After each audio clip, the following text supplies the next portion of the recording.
శుక్లాంబరధరం విష్ణుం శశివర్ణం చతుర్భుజం ప్రసన్నవదనం ధ్యాయేత్ సర్వవిఘ్నోపశాంతయేత్. వ్యాసాయ విష్ణురూపాయ వ్యాసరూపాయ విష్ణవే నమో వై బ్రహ్మనిధయే వాసిష్ఠాయ నమో నమః. విమలపటీ కమలకుటీ పుస్తకరుద్రాక్షసస్తహస్తపుటీ కామాక్షి పక్ష్మలాక్షి.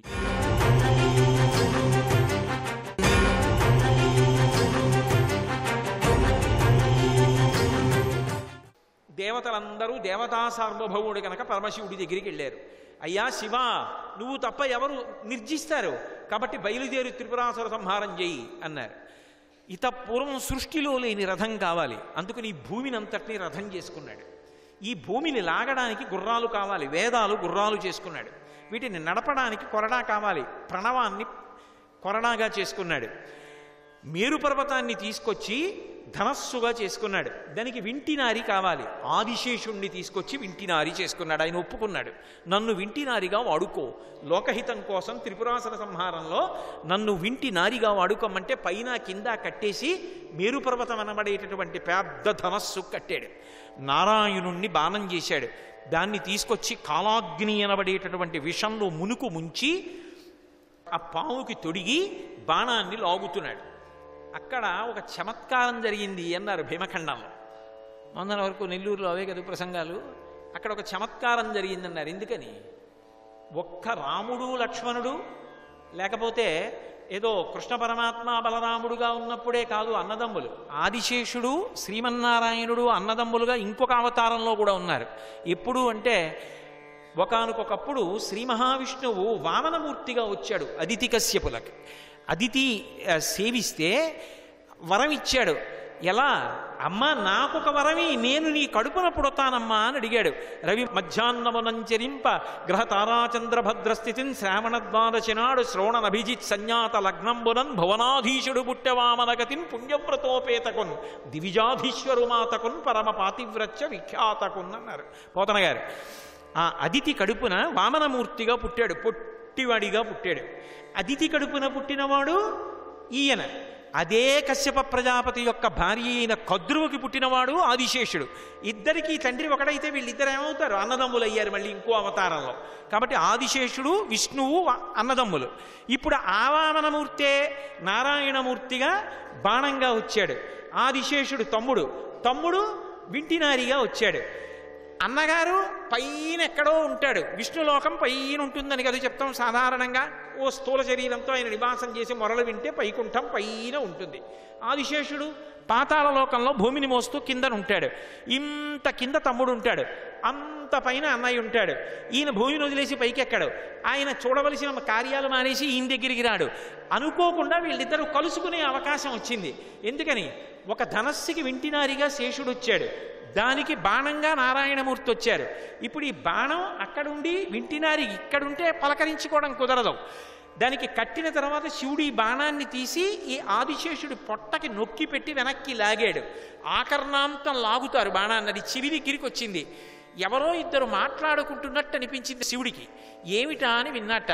అన్నయ్య బాగున్నావా అంటే తమ్ముడా బాగున్నావా, ఎన్నాళ్ళైందిరా కలుసుకుని అనుకున్నారట. ఎందుకని? ఒకడు విష్ణువు అక్కడ ఉంటాడు, ఒకడు ఆదిశేషుడు కిందనుంటాడు. వాళ్ళిద్దరు ఇప్పుడు కలుసుకున్నారు త్రిపురాసుర సంహార ఘట్టంలో. బాగున్నావా అన్న మాటలు శంకరుడి చెవిలో పడ్డాయిట.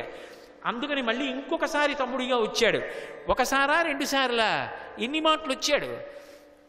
ఆయనకి శివకేశవ భేదం లేదు. ఇందాక మీతో మనవి చేశాను కదా, అది పరిఢవిల్లినటువంటి భక్తి, అది పరిపూర్ణమైన భక్తి. నేను విష్ణువునకే చెందినవాణ్ణి, శివుణ్ణి సేవించను, ఇలాంటి పిచ్చి మాటలు మాట్లాడరు భక్తులైన వాళ్ళు. అందుకే ఆయన పరమశివుడు త్రిపురాసుర సంహారం చేస్తే ఆ మేరు అనబడేటటువంటి ధనస్సుకి వింటినారయ్యాడు. అంతేకాదు, ఆయనకున్న గొప్పతనం ఏమిటంటే, ఒకప్పుడు శ్రీ మహావిష్ణువు చెప్పారు, చిదంబరం వెళ్ళి ఆనంద తాండవం చూడరా శంకరుడిది, ప్రదోష వేళలో చేసే తాండవం ఎంత అద్భుతంగా ఉంటుందో అన్నాడు. చిదంబరం కనకసభ, ఆ కనకసభలో తాండవం చేస్తాడు ఆయన. ఆ తాండవం చేసేటప్పుడు అక్కడ ఉన్న వాళ్ళందరూ ఏదో ఒక వాద్యం మ్రోగిస్తూ ఉంటారు, దేవతలందరూ కూడా. ఏ వాద్యం మ్రోగించలేని వాళ్ళు ఎవరంటే ఇద్దరే, వ్యాఘ్రపాదుడు పతంజలి అని ఇద్దరు. పతంజలి ఆదిశేషుడు. ఆదిశేషుడు పాము రూపంలో నిలబడి చూస్తూ ఉంటాడు. ఈ వ్యాఘ్రపాదుడికి వరం ఇచ్చాడు చిదంబరంలో ఉన్నటువంటి పరమేశ్వరుడు.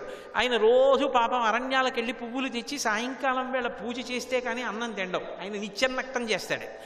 అందుకని శంకరుడు చూసి అన్నాడు, ఇలా తిరగడంలో నీ కాళ్లల్లో ముళ్ళు గుచ్చుకుంటున్నాయి, నిన్ను వ్యాఘ్రపాదుడిని చేస్తాను, పాదాలు పెద్ద పులి పాదాలు అయిపోతాయి, అడవిలో పరిగెత్తుకుంటూ వెళ్ళి పువ్వులు తెచ్చి నన్ను పూజ చెయ్యి అన్నాడు. కరుణామూర్తి కదూ. అందుకని వ్యాఘ్రపాదుడు ఏమీ చేయడు, తాండవం అలా చూస్తూ ఉంటాడు. అంటే భగవంతుడి తాండవం చూస్తే పెద్ద పులి పాము కూడా సత్వబుద్ధిని పొందుతాయి. ఆదిశేషుడు అలా చూస్తూ ఉంటాడు. ఆదిశేషుడు అలా చూస్తుంటే వినాయకుడు నవ్వాడు పరిహాసంగా. నవ్వితే ఆదిశేషుడికి కోపం వచ్చింది. వినాయకుడి వంక తిరిగి అడిగాడు, ఎందుకు నవ్వావని అడిగాడు.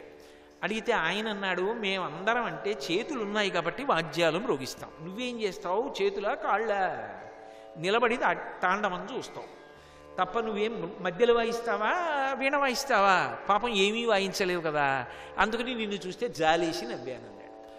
ఆదిశేషుడు అన్నాడు, ఈ సృష్టిలో ఇత పూర్వం ఎవరూ చెప్పని గొప్ప స్తోత్రం చెప్తాను, తలబిరుసుతో కదూ ఈ మాట అన్నావు, దీర్ఘాలు లేకుండా హ్రస్వాక్షరాలతో శివతాండవాన్ని వర్ణిస్తానని వర్ణించాడు ఆదిశేషుడు. అదొక అద్భుతమైన స్తోత్రం.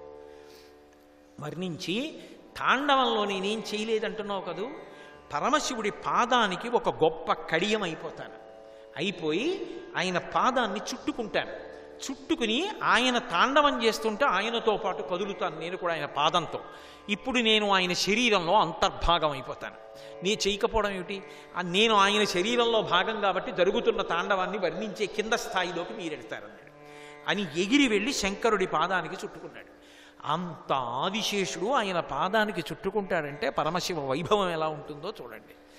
శంకరాచార్యుల వారు శివపాదాది కేశాది స్తోత్రం అని ఒక అద్భుతమైన స్తోత్రం చేశారు. అందులో ఒక మాట అన్నారు, శంకరుడు తాండవం చేస్తూ చేస్తూ ఈ కాలు ఇలా ఎత్తి ఆపుతాట ఒక్క క్షణం. ఎందుకు ఆపుతాడంటే అంత వేగంగా తాండవం చేస్తుంటే పాము కదూ పట్టుకుని ఉండలేక జారిపోతుంటాట ఆదిశేషుడు. ఆ విసురుకి కింద పడిపోతాడేమోనని ఒక్క క్షణం మళ్ళీ శరీరాన్ని కాలుకి బిగించుకోవడానికి ఆదిశేషుడికి అవకాశం ఇద్దామని ఏదో నృత్యంలో ఒకసారి భంగిమ పట్టినట్టు కాలెత్తి అలా పెడతాట. వెంటనే శేషుడు బాగా బిగుతుగా చుట్టుకుంటాట, మళ్ళీ నాట్యం చేస్తూ ఉంటాట. అలా ఆదిశేషుడు ఒకప్పుడు ఆయన పాదానికి అందే అయ్యాడు. ఒకప్పుడు త్రిపురాసుర సంహారంలో లోకాలకన్నిటికీ అనుగ్రహం చెయ్యడం కోసం మేరుపర్వతాన్ని శంకరుడు ధనస్సు చేసుకుంటే తాను వింటినారి అయి తన శరీరాన్ని పణంగా పెట్టాడు. ఎంత బాధపడ్డాడో ఆ రోజున. ఆ బాణప్రయోగం చేసేటప్పుడు భీమఖండం జరుగుతుంటే తెలుస్తుంది ఆదిశేషుడు పడిన బాధ ఏమిటో. అంత బాధపడ్డాడు, అంత క్లేశపడ్డాడు. అంటే లోకం కోసం తాను బాధపడ్డానికి సిద్ధపడ్డాడు. త్యాగేనైకే అమృతత్వమానసహు. ఇవన్నీ ఎవరి కోసం చేశాడంటే భగవత్ప్రీతి కొరకు. ఇంత నేను కష్టపడినా పర్వాలేదు, భగవంతుడు సంతోషించాలి, లోకములన్నీ నిలబడాలి. ఈ త్యాగబుద్ధితో నిలబడి భగవంతుణ్ణి వహించాడు. అందుకని ఆదిశేషుడి మీద వస్తున్నాడు తప్ప ఆ శేషవాహనం మీద వస్తున్నాడు అంటే మనందరం చూసి అబ్బా అబ్బా అబ్బా అబ్బా ఎన్ని గుణములు కలిగిన వాడరా, మాకు కూడా అటువంటి గుణములు కావాలి, ఈశ్వర మాకు కూడా మంచి గుణములని అని ప్రార్థన చెయ్యాలి. అందుకు వాహన సేవ చేస్తారు. వాహన సేవ చేయడం అంటే అంత గొప్పది అనడానికి కారణం అదే. వాహనంతో నడిచినంత మాత్రం చేత ఈశ్వర కృప కలుగుతుంది అనడానికి కారణం అదే. కాబట్టి ఒకప్పుడు శరీరాన్ని ఇచ్చాడు, అంతేనా? ఒకప్పుడు పతంజలి అన్న పేరుతో ఆదిశేషుడు అవతార స్వీకారం చేశాడు. అవతార స్వీకారం చేసి యావత్ మనుష్య జాతికి మహోపకారం చేశాడు. మిగిలిన ప్రాణులకు మనుష్యునికి ఒక ప్రధానమైనటువంటి భేదం ఉంటుంది. ఏమిటా భేదం అంటే మిగిలిన ప్రాణులకు మాట లేదు, కానీ మనుష్యుడికి ఒక్కడికి మాత్రం స్వరపీఠిక ఉంది కాబట్టి మాట్లాడగలడు కాబట్టి భగవన్నామని చెప్పి తరించగలడు. ఎంత కష్టంలో ఉన్నవాడి దగ్గరికైనా సరే వెళ్ళి ఓదార్పు వాక్కులు 2 మాట్లాడి అవతలవాడి మనసు స్వాంతన పొందేటట్టుగా చెయ్యగలడు. కేవలం తన మాటల చేత ఎంతో పుణ్యాన్ని మూటకట్టుకోగలడు. ఇది భగవంతుడు మనుష్యునికి ఒక్కడికి ఇచ్చాడు. ఆ మాట సంస్కారవంతము కావాలి. మాట సంస్కారవంతము కావాలి అంటే వ్యాకరణ శాస్త్రం ఇవ్వాలి మనుష్య జాతికి. అందుకే భగవంతుడు మనుష్య జాతికి ఇచ్చినటువంటి మాట బాగా ఉపయోగించుకునేటట్టుగా చెయ్యడానికి మనందరి కోసమని చెప్పి వ్యాకరణాన్ని ఇచ్చిన వాడెవరు అంటే ఆదిశేషుడు పతంజలిగా ఇచ్చాడు.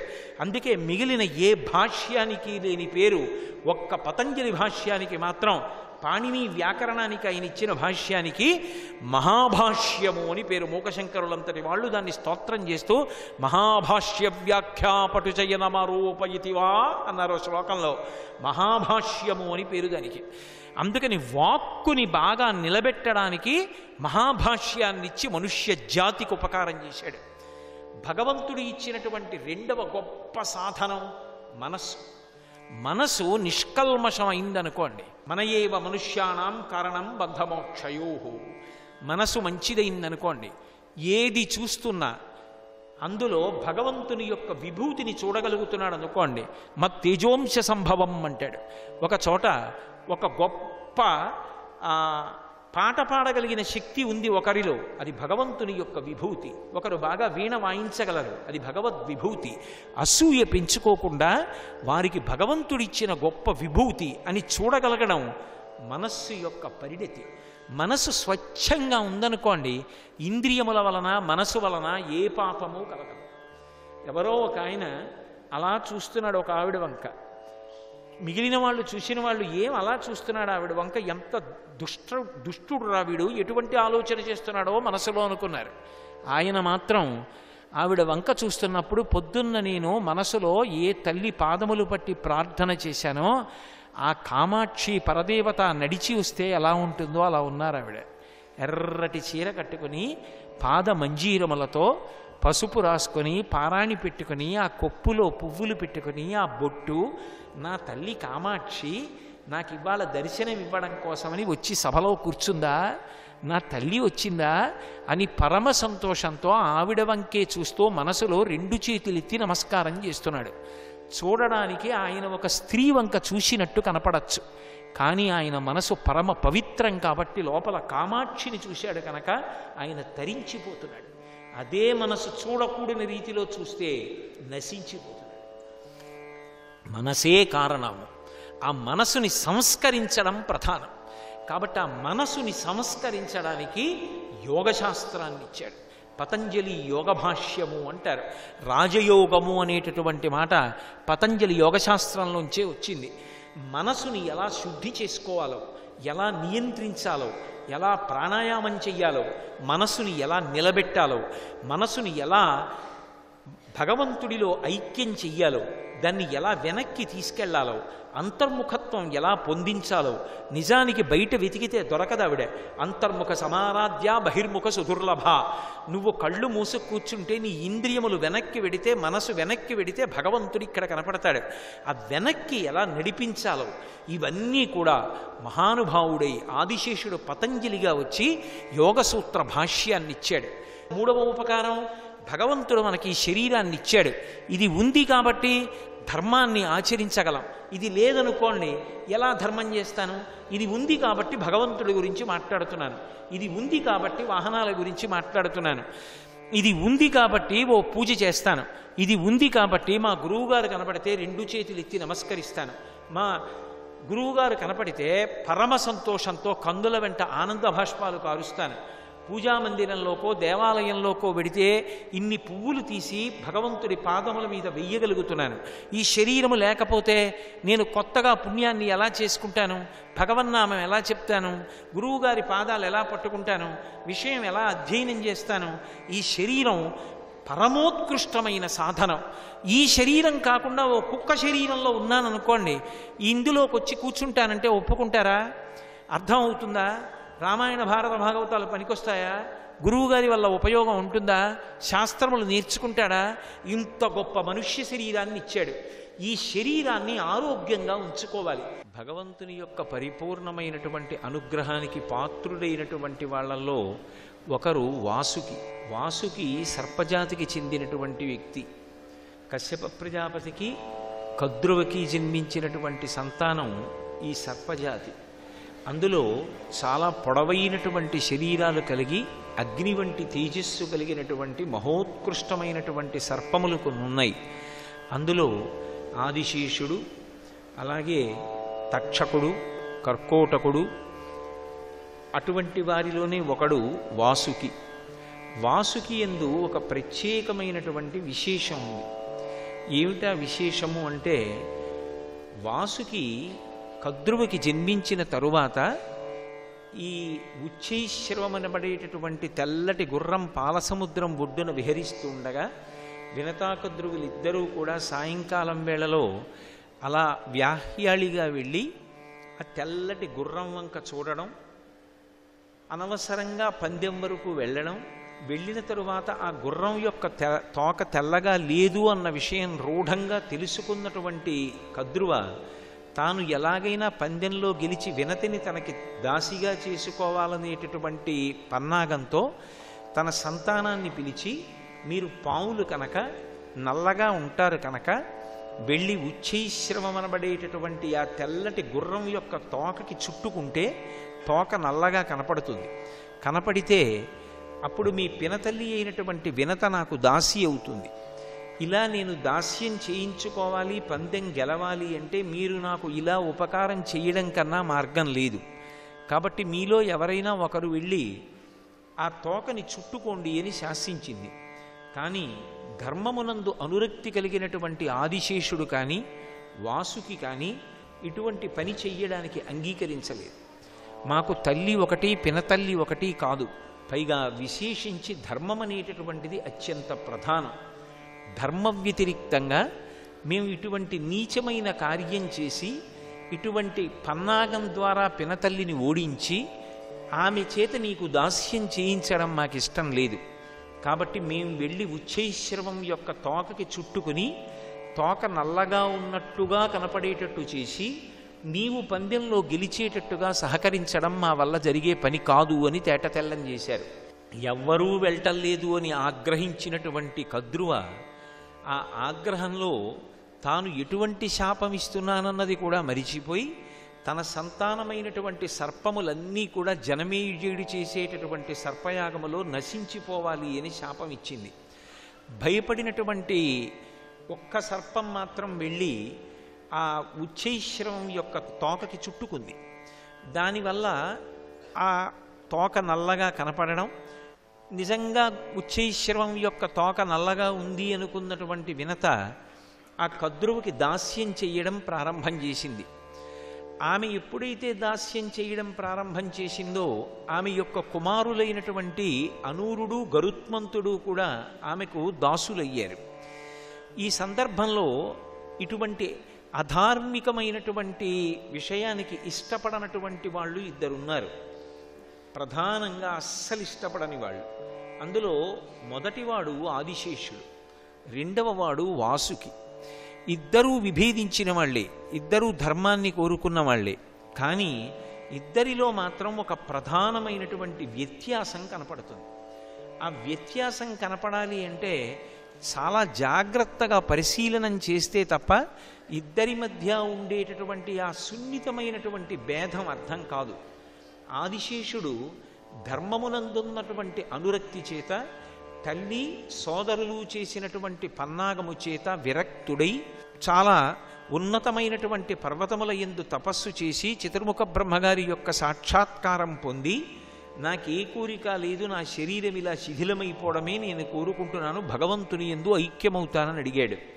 కానీ ఆయనలోని గుణములను చూసి ప్రసన్నుడైనటువంటి సృష్టికర్త అయిన చతుర్ముఖ బ్రహ్మగారు భూమిని వహించవలసినదిగా ఆజ్ఞాపించారు. తదనంతరం ఆయన అనేక విశేషాలతో మానవ జాతికంతటికి ఉపకారం చేసినటువంటి మహోత్కృష్టమైన సంఘటనలను వాసుకి సంబంధించినంత వరకు ఒక ప్రధాన భేదం కనపడుతుంది. వాసుకి లోక ప్రయోజనం కోసం తన యొక్క శరీరాన్ని అర్పించాడు. దేనికి అర్పించాడు అంటే, ఒకప్పుడు క్షీరసాగర మథనం చెయ్యవలసి వచ్చింది. దుర్వాసో మహర్షి ఇచ్చినటువంటి శాప కారణంగా లక్ష్మీదేవి క్షీరసాగరంలోకి వెళ్ళిపోయింది. మళ్ళీ లక్ష్మీదేవి ఆవిర్భవించాలన్నా, అమృతం ఆ పాలసముద్రంలోంచి పుట్టాలన్నా మందర పర్వతాన్ని కవ్వంగా చేశారు. అంత పెద్ద మందర పర్వతం పాలసముద్రంలో ఎలా తేలుతుంది? మునిగిపోతుంది. కాబట్టి భగవానుడే దానికి ఆలంబనమయ్యాడు. శ్రీ మహావిష్ణువు మందర పర్వతాన్ని మొయ్యడానికి సిద్ధపడ్డారు. పాలసముద్రంలో అడుగున ఆయన వచ్చి కూర్చుని తన వీపు మీద ఆ మందర పర్వతం నిలబడడానికి సావకాశం కల్పించారు. ఇప్పుడు దానికి ఒక తరిత్రాడు కావాలి. తరిత్రాడు అంటే చల్ల చెయ్యడానికి ఉపయోగించేటటువంటి త్రాడు. ఆ త్రాడు ఉంటే తప్ప మందర పర్వతాన్ని పాలసముద్రంలో పెట్టి తిప్పడం కుదరదు. అలా క్షీరసాగర మథనం చేస్తే తప్ప వాళ్ళు కోరుకున్నట్టుగా లక్ష్మీదేవి యొక్క పునః ఆవిర్భావం కానీ అమృతోత్పాదనం కానీ సాధ్యం కాదు. అందుకని దానికి తరిత్రాడు కావలసి వచ్చింది. తట్టుకుని నిలబడగలిగినటువంటి తాడు ఎక్కడుంటుంది?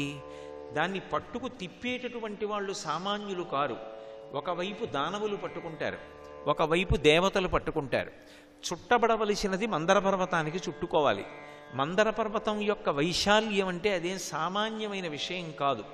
పైగా ఆ తాడు పట్టుకుని మందర పర్వతాన్ని కవ్వం చేసి తిప్పుతున్నప్పుడు ఆ తాడు ఒరుసుకుంటుంది. ఒరుసుకున్నప్పుడు అది ఏ పాటి బలహీనమైనా కూడా ఆ త్రాడుకి ఏదైనా ఇబ్బంది ఏర్పడిందనుకోండి, పర్వతం క్షీరసాగరంలో పడిపోతుంది. సర్వం శ్రీ ఉమామహేశ్వర పరబ్రహ్మార్పణమస్తు. స్వస్తి.